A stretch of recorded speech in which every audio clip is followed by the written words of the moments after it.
Hello everyone and welcome to economics on the move. एक लंबे अरसे के बाद, एक गैप के बाद फिर से हमने वापसी की है। और as I have already announced previously in the previous lecture कि हम इकोनॉमिक्स में दोनों जो बुक्स आपकी क्लास 12 का पार्ट है, यानी मैक्रो इकोनॉमिक्स की मैं बात करूं और इंडियन इकोनॉमिक डेवलपमेंट की बात करूं, तो इन दोनों बुक्स का आई विल ट्राई माय बेस्ट कि एक अच्छे से रिवीजन मैं करा सकूं आपका, ताकि जो भी टॉपिक्स हैं और जो भी चैप्टर्स हैं जो दोनों पेपर्स का पार्ट है, यानी मैक्रो का भी पार्ट है और आईईडी का पार्ट है, ये एक बढ़िया से रिवीजन आप लोगों का हो जाए ताकि आपका जो अपकमिंग एग्जामिनेशन है उसमें अच्छे से आप स्कोर कर सकें। तो मैंने जो प्लान किया वो ये प्लान किया है कि वन बाय वन जो चैप्टर्स हैं उसके जो इंपॉर्टेंट टॉपिक्स हैं उन टॉपिक्स को मैं वन बाय वन टेकअप करूंगा। Specially I will start from the national income, which is obviously the most important topic, मतलब मोस्ट इम्पॉर्टेंट नहीं कहूंगा लेकिन one of the most important topics of class 12। काफी इंपॉर्टेंट रोल प्ले करता है ये particular chapter आपका जो है। और नेशनल इनकम की अगर हम बात करें तो इसको हम एनएनपी-एफसी से डिनोट करते हैं, तो काफी इंपॉर्टेंट रोल प्ले करता है क्लास 12 में। अप्रोक्सीमेटली अगर मैं कहूं तो 5 to 6 मार्क्स के क्वेश्चंस होते हैं, यानी 3 मार्क्स का तो एक क्वेश्चन है जो कि मैथमेटिकली आपको सॉल्व करना पड़ेगा। वहां पे किसी भी एक चीज, चाहे नेशनल इनकम की बात कर दे या किसी भी और उससे रिलेटेड चीजों की बात करें जिसके कैलकुलेशन की बात कर सकता है, उसके अलावा 2-3 नंबर के जो छोटे छोटे क्वेश्चन हैं वो भी पूछ सकता है, पास्ट ईयर्स में पूछा है। तो आज स्टार्ट करते हैं और फाइनल गुड और इंटरमीडिएट गुड क्या होता है इसके ऊपर एक डिटेल में चर्चा कर लेते हैं। ओके, सो सबसे पहले अगर हम स्टार्ट करें फाइनल गुड से, हम बात करें कि फाइनल गुड एक्चुअली होता क्या है, तो देखिए फाइनल गुड वो गुड्स होते हैं which are either used for consumption or for the purpose of investment. यानी अगर हम फाइनल गुड की बात करें तो फाइनल गुड वो गुड्स होते हैं वो चाहे तो कंजप्शन पर्पसेस के पॉइंट ऑफ व्यू से उसका इस्तेमाल किया जाता है, या फिर फाइनल गुड वो हो सकता है जो at a type of investment होता है। तो अगर हम यहाँ पे कंजप्शन की बात कर रहे हैं तो जैसे एग्जाम्पल के तौर पे देखिए प्रोवाइडेड है कि good purchased by consumer household is a final good as they are meant for the final consumption. जैसे आपने देखा होगा कि कंज्यूमर हाउसहोल्ड जो होता है वो बहुत सारे गुड्स को कंज्यूम करता है, परचेज करता है, तो वो एक फाइनल कंजप्शन है और वो भी फाइनल गुड का पार्ट होता है।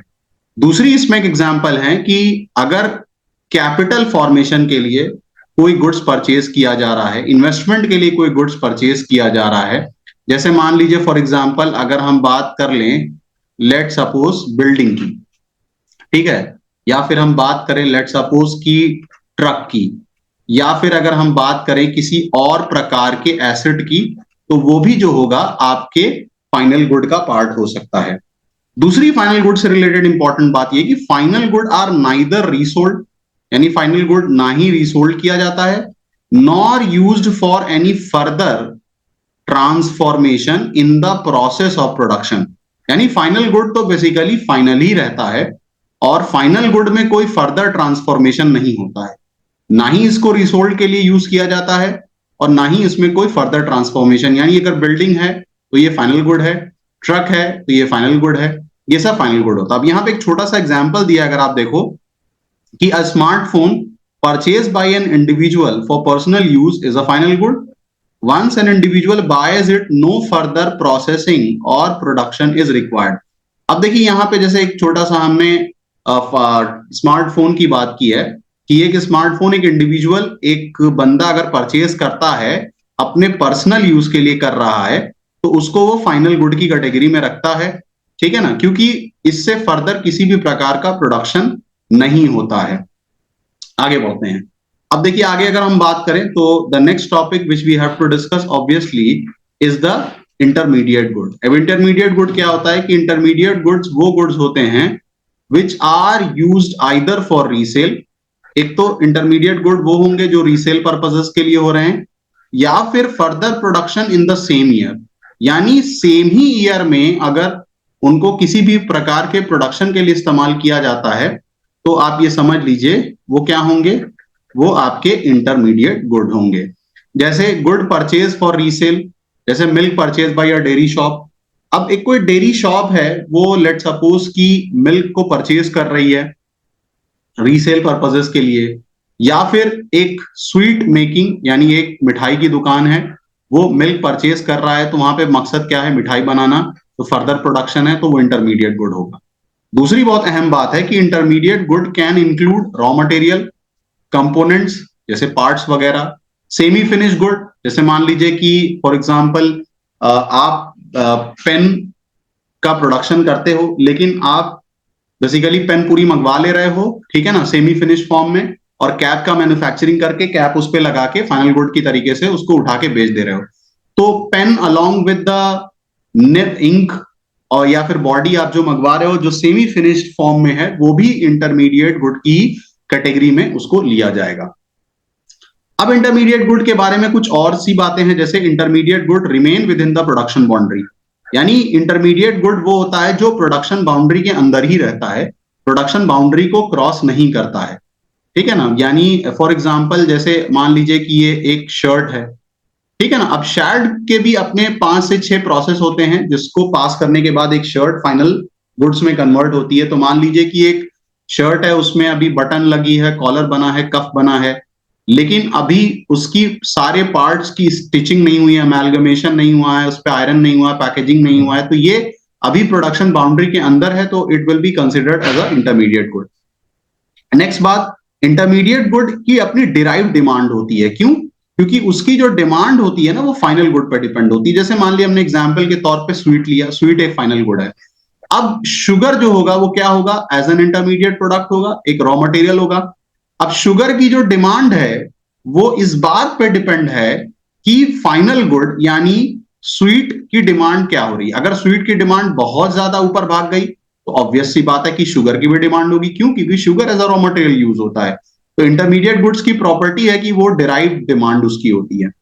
उसके बाद देखिए आगे यहाँ पे क्या है कि durable goods purchased by government. अब ड्यूरेबल गुड जैसे मान लीजिए ट्रक है, एयरक्राफ्ट है, व्हीकल है, उसको अगर गवर्नमेंट परचेज करती है मिलिट्री पर्पजेस के लिए, are included under the category of intermediate good as they used to produce defense services and not for market sales। अब देखिए यहां पे गवर्नमेंट मान लीजिए कि ट्रक को खरीद रही है, एयरक्राफ्ट को खरीद रही है, और इससे मकसद ये है कि और भी बहुत सारा डिफेंस प्रोडक्ट को बनाया जाए। तो यहां पे ये जो गुड्स को परचेज कर रही है गवर्नमेंट, इसको भी इंटरमीडिएट प्रोडक्ट की या इंटरमीडिएट गुड्स की कैटेगरी में रखा जाएगा। अब देखिए यहाँ पे एक पॉइंट पे मैं आपको वापस ले जाता हूं। यहाँ पे एक बात लिखा था कि final good are neither resold nor used for any further transformation. तो फर्दर ट्रांसफॉर्मेशन में इसका इस्तेमाल नहीं होता, लेकिन यहाँ पे ट्रक और व्हीकल्स को हम यूज कर रहे हैं, क्यों?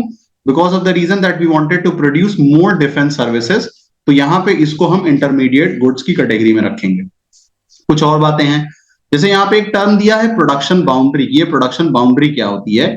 तो production boundary is the line around the productive sector as long as the good remain within the production boundary they are intermediate good, and when a good comes out of the boundary it is called as a final good। अब एक production boundary के अंदर अगर good है तो obviously वो intermediate है। जैसे शर्ट का एग्जांपल दिया था, लेकिन शर्ट अगर फुल्ली तैयार हो जाए, सारी पार्ट्स को स्टिच कर दिया जाए, बटन लग जाए, कॉलर, कफ, आयरन, पैकेजिंग सब कुछ हो जाती है, तो automatically it will become a final good, ठीक है ना। उसके बाद देखिए यहाँ पे क्या है, how to classify a good as an intermediate good और द फाइनल गुड, यानी कैसे किसको क्लासिफाई किया जाए कि भाई ये इंटरमीडिएट गुड है या फिर ये फाइनल गुड है। तो यहाँ पे एक इंपॉर्टेंट पॉइंट लिखा है कि it depends on the use of product and not on the basis of product itself.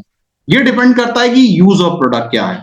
Commodity can be intermediate as well as final depending upon the nature of use. देखिए यहाँ पे एक sieving machine का example से मैं बहुत अच्छे से आपको समझा दे रहा हूं कि ये हमारी सेविंग मशीन है। अब ये सेविंग मशीन अगर एक हाउस होल्ड के पास होगी तो हाउस होल्ड इसको क्या ट्रीट करेगा? एक फाइनल गुड करेगा। लेकिन अगर एक टेलरिंग शॉप पे ये मशीन रखी है तो it will be a intermediate goods. क्यों? क्योंकि इसकी मदद से हम और सारा गुड्स का प्रोडक्शन कर रहे हैं। लेकिन अगर यही हाउस होल्ड के पास होगा तो हाउस होल्ड उसका किसी पाइप का ऐसा प्रोडक्शन नहीं करता, अपने घर भर के इस्तेमाल में उसका यूज करेगा, ठीक है ना, उसके थ्रू किसी मॉनेटरी बेनिफिट को एक्सपीरियंस वो नहीं करेगा। तो ये डिपेंड होता है कि इसका यूज क्या हो रहा है। अगर उसका यूज मॉनेटरी बेनिफिट है, प्रोडक्शन है, तब उसको हम इंटरमीडिएट कैटेगरी में रखेंगे, otherwise it will be considered as a final good. अब यहाँ पे कुछ और बातें हैं, देख लेते हैं कि नेशनल इनकम जो होती है, नेशनल इनकम, उसमें हम सिर्फ फाइनल गुड को लेते हैं, ये बात याद रखिएगा अच्छे से। नेशनल इनकम के कैलकुलेशन में या कंप्यूटेशन में कभी भी हम इंटरमीडिएट गुड्स को नहीं लेते हैं, इंटरमीडिएट गुड्स को अवॉइड करते हैं। क्यों? उसका रीजन ये है कि अगर हमने इसको इंटरमीडिएट गुड्स को भी ले लिया है तो ये डबल काउंटिंग हो जाएगी, और डबल काउंटिंग का मतलब होता है कि उसकी वैल्यू जो होगी वो बढ़ चढ़ के फिर नजर आएगी, ठीक है ना, क्योंकि जब हम फाइनल गुड की बात करते हैं तो फाइनली गुड में इंटरमीडिएट गुड होता है, इसीलिए इंटरमीडिएट गुड को हम अवॉइड करते हैं। नेशनल इनकम की कैलकुलेशन के टाइम में सिर्फ फाइनल गुड की वैल्यू को ले लिया जाता है, इंटरमीडिएट गुड को अवॉइड किया जाता है। यहां पे एक और इंपॉर्टेंट बात यह है कि it should always be remembered that intermediate goods are used up in the same year. If they remain for more than 1 year, then they are treated as final good.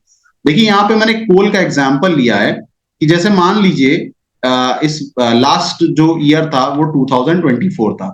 2024 में जो कोल था, मान लीजिए कि किसी ने 10 टन ऑफ कोल को purchase किया, तो वो क्या होगा, एक इंटरमीडिएट गुड होगा।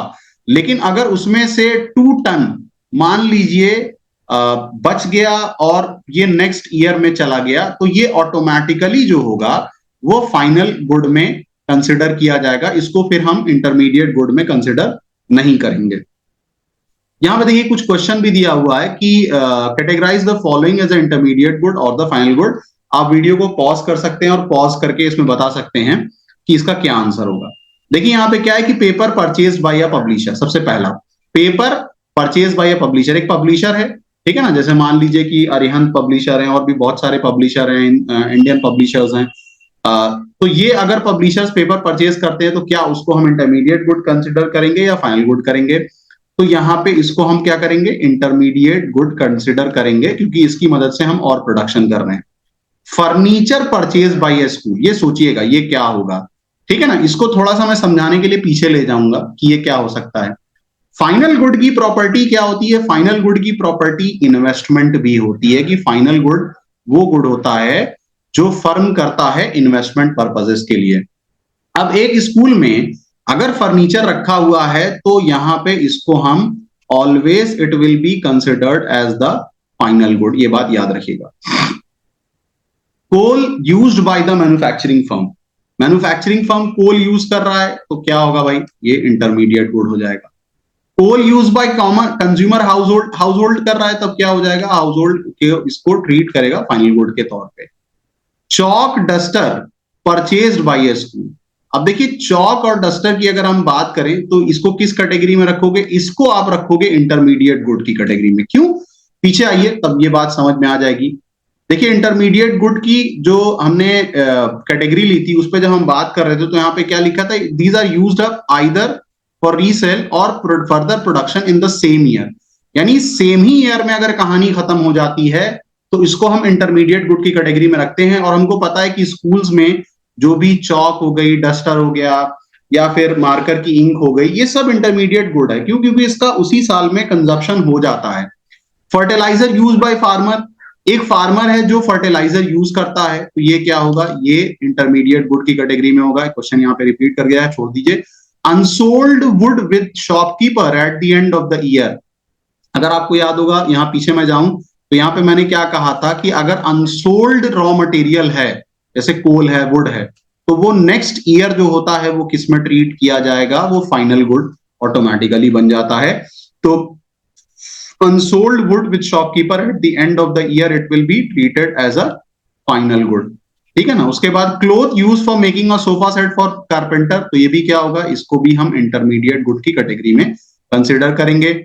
Refrigerator installed by a firm, एक फर्म है जो रेफ्रिजरेटर इंस्टॉल करता है, इंस्टॉल कर रहा है, ठीक है ना, तो ये क्या होगा, ये ट्रीट किया जाएगा इंटरमीडिएट गुड की कैटेगरी में। Sugar used by a sweet shop, एक स्वीट शॉप है वो शुगर यूज कर रही है, तो अभी मैंने आपको समझाया था इसको भी हम किस कैटेगरी में रखेंगे, इसको भी हम इंटरमीडिएट गुड्स की कैटेगरी में रखेंगे। Everyone, so that was all about from this very discussion जो हमने यहाँ पे किया। इसमें आज के लेक्चर में हमने इस पर डिटेल डिस्कशन किया कि फाइनल गुड क्या होता है, इंटरमीडिएट गुड क्या होता है। और कुछ फैक्ट्स हमने बताए, उसके बाद हमने कुछ और चीजें आपके बताई, और फाइनली हमने इंटरमीडिएट गुड और फाइनल गुड पे एक छोटा सा क्वेश्चन भी ले लिया ताकि आपको ये कंसेप्ट समझ में आ जाए। सो यहाँ पे कुछ बातें लेक्चर एंड करने से पहले मैं कहना चाहूंगा कि देखिए, कुछ जैसे मैंने शुरू में कहा था कि कुछ टॉपिक होंगे जो मैक्रो इकोनॉमिक्स के हर चैप्टर से रिलेटेड मैं उठाता जाऊंगा। उसके बाद मैं इंडियन इकोनॉमिक डेवलपमेंट के एक एक चैप्टर को समराइज करता जाऊंगा, उसके कुछ वन शॉट बना दूंगा, कुछ बुलेट पॉइंट्स डिस्कस कर लूंगा। और आई विल ट्राई माई बेस्ट कि एक फरवरी के मंथ में अगर हम पूरा डिस्कशन कर लेते हैं तो I will try to go with the some sample papers, कुछ सैंपल पेपर्स को भी मैं लूंगा ताकि मैं उसको अच्छे से समझा सकूं, बता सकूं। सैंपल्स पेपर जब सॉल्व कर दूंगा तो आपको ये क्वेरी, आपको ये समझ में आ जाएगा कि बेसिकली क्वेश्चन पूछा कैसे जाता है, किस तरीके से क्वेश्चन रेज हो सकता है एग्जामिनेशन में। So that was all about from this very lecture. I hope ये लेक्चर आपने एंजॉय किया होगा। हर बार की तरीके से मैं रिक्वेस्ट करूंगा कि kindly make sure to share the channel with your friends, with your relatives जो क्लास 12 का पेपर देने जा रहे हैं। अगर वो कॉमर्स स्ट्रीम से हैं, ह्यूमैनिटीज की स्ट्रीम से हैं, तब भी मैं आपसे रिक्वेस्ट करूंगा कि काइंडली इसको शेयर करें ज्यादा से ज्यादा तक, ताकि एक अच्छा फीडबैक मिले और बेहतरीन और अच्छी वीडियोस हम आपके सामने लेके आते रहें, ताकि आपको ये पूरा का पूरा इकोनॉमिक्स जो है वो बहुत अच्छे से समझ में आ जाए और अपकमिंग एग्जामिनेशंस में आप बहुत अच्छा स्कोर कर सकें। So that was all about from my side. Thank you for watching economics on.